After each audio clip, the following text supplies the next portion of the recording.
साकोलीतील विविध कार्यालयात स्वातंत्र्य दिन साजरा करण्यात आला। पंचायत समिती साकोली येथे सभापती गणेश आदे यांच्या हस्ते ध्वजारोहण करण्यात आले, तर तहसील कार्यालयात तहसीलदार निलेश कदम यांच्या हस्ते, नगर परिषद या ठिकाणी मुख्याधिकारी वासेकर यांच्या हस्ते, तर होमगार्ड परेड ग्राउंड या ठिकाणी उपविभागीय अधिकारी अश्विनी मांजे यांच्या हस्ते ध्वजारोहण करण्यात आले। सर्व पोलीस विभागातर्फे ध्वजाला मानवंदना देण्यात आली। गावामध्ये विविध विद्यालयातर्फे रॅली काढण्यात आली, तसेच तिरंगा रॅली सुद्धा काढण्यात आली। या प्रसंगी उपविभागीय अधिकारी अश्विनी मांजे, तहसीलदार निलेश कदम, माजी आमदार डॉक्टर हेमकृष्ण कापगते होते, तर भाजपचे जिल्हाध्यक्ष प्रकाश बाळबुद्धे, माजी नगराध्यक्ष धन्वंत राऊत, नायब तहसीलदार एस.सी. शेंडे, जयश्री रंगारी, अरुणा देशभ्रतार, अनिता गावंडे, रवींद्र उन्हाळे, गट विकास अधिकारी पी.व्ही. जाधव, पोलीस निरीक्षक रमाकांत कोकाटे, पत्रकार संघाचे अध्यक्ष राजेश बैस, ज्येष्ठ पत्रकार अशोक गुप्ता, डी.जी. रंगारी व इतर सामाजिक कार्यकर्ते, राजकीय कार्यकर्ते, पत्रकार,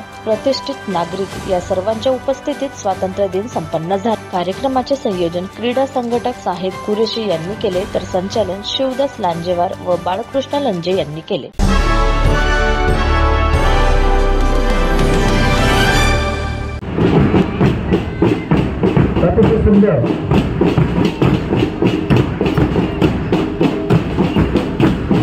महाराष्ट्र पोलीस साकोली शांतता आणि सुव्यवस्था राखण्याचं महत्वाचं काम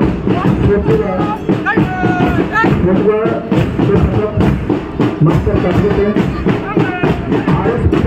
एनपीटी विद्यालय साकोली अतिशय सुंदर पथसंचालन परंतु कृष्ण मेघानी कटाकार हायस्कूल साकोलीचे जॉईंट पदक अतिशय सुंदर पथसंचालन त्यानंतर कलाकारी केंद्र विद्यालय